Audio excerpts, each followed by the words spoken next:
सभी को नमस्कार। मेरे नए वीडियो में आप सभी का स्वागत करती हूँ। आशा करती हूँ आप सब अच्छे होंगे। चलिए कहानी शुरू करते हैं।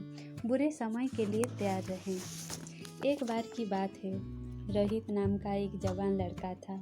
उसने अपनी शिक्षा पूरी की और एक बड़ी ट्रांसपोर्ट सर्विस देने वाली कंपनी में मैनेजर की नौकरी ज्वाइन कर ली। रोहित अपनी पहली नौकरी से बहुत खुश था। अब वह अपने सारे सपने पूरे कर सकता था। उसका बचपन से ही अपनी खुद की एक लग्जरी कार का सपना था और अब ये सपना उसे और ज़्यादा सताने लगा था, क्योंकि खुद ट्रांसपोर्ट कंपनी के मैनेजर होते हुए भी उसके पास कोई कार नहीं थी। उसने हाल ही में नौकरी करना शुरू किया था, इसीलिए उसके पास कार लेने के लिए पर्याप्त पैसे नहीं थे। फिर भी एक दिन उसने अपने पिता से इस बारे में चर्चा की और कार को लेकर अपने विचार पिता से कहे।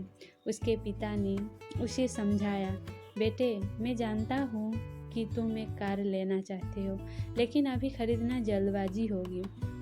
रोहित ने उत्तर दिया, जल्दबाजी? मैंने सोचा था कि आप मेरे इस फैसले से बहुत खुश होंगे। पिता ने कहा, मैं तुम्हारे लिए खुश हूँ मेरे बेटे, लेकिन तुमने हाल ही में अपनी नौकरी शुरू की है। तुम्हें भविष्य में आने वाले कठिन समय के लिए कुछ पैसे बचाना चाहिए। इसके अलावा कार खरीदने से पहले कुछ समय इंतज़ार करना चाहिए और कुछ पैसे डाउन पेमेंट के लिए भी तो बचाना चाहिए, न कि इसे पूरी तरह से ऋण पर खरीदना चाहिए। रोहित बोले, ओहो पिताजी, आप बहुत रूढ़िवादी हैं। जब मुझे अभी कार मिल सकती है तो मैं इंतज़ार क्यों करूं? ज़िंदगी 4 दिनों की है और ये सिर्फ एक बार मिलती है।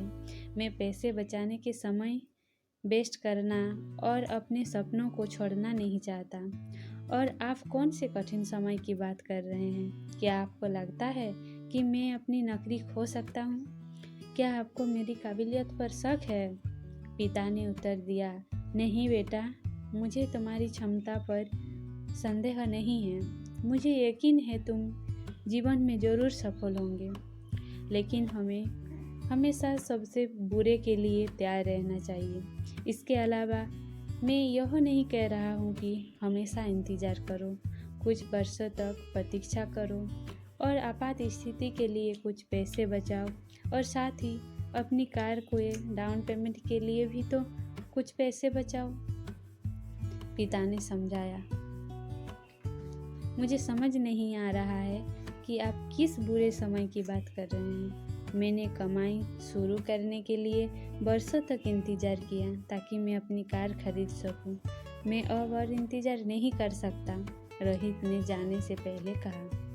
रोहित ने कार लोन लेकर आगे बढ़ने का फैसला किया। उन्होंने ऋण के लिए आवेदन किया और उसे तुरंत मंजूरी दे दी गई।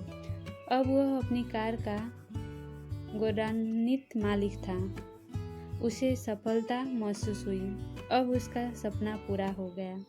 एक दिन जब वह उठा तो उसने एक नए वायरस के बारे में खबर पढ़ी जो पूरी दुनिया में फैलना शुरू हो गया था।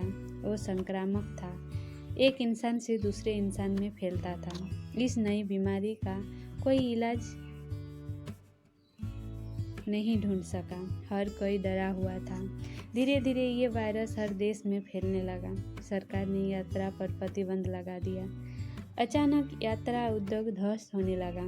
एक दिन मालिक ने रोहित को नौकरी से निकाल दिया। वो टूट गया। उसने कभी इस स्थिति की कल्पना नहीं की थी।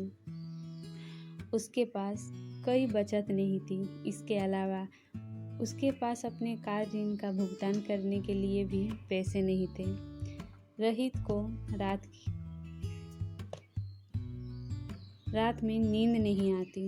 अंततः उसे अपनी कार छोड़नी पड़ी। स्थिति इतनी खराब थी कि उसे अपना जीवन चलाने के लिए भी अपने दोस्तों से पैसे उधार लेने पड़े। उसे अपने पिता की सलाह याद आई और उसे कुछ भी बचत न करने और बहुत अधिक कर्ज लेने की अपनी गलती का एहसास हुआ। कहानी से सीख, आपातकालीन और कठिन समय के लिए हमें हमेशा बचत करके रखना चाहिए। कभी ज़्यादा कर्ज नहीं लेना चाहिए अपने वित्तीय लक्ष्यों की योजना पहले बना लेना चाहिए। कहानी अच्छी लगी तो वीडियो को लाइक करें और चैनल पर नए हैं तो प्लीज़ चैनल को सब्सक्राइब कर लीजिए। पूरा वीडियो देखने के लिए धन्यवाद। प्लीज़ चैनल को सब्सक्राइब कर लीजिए। I need your support.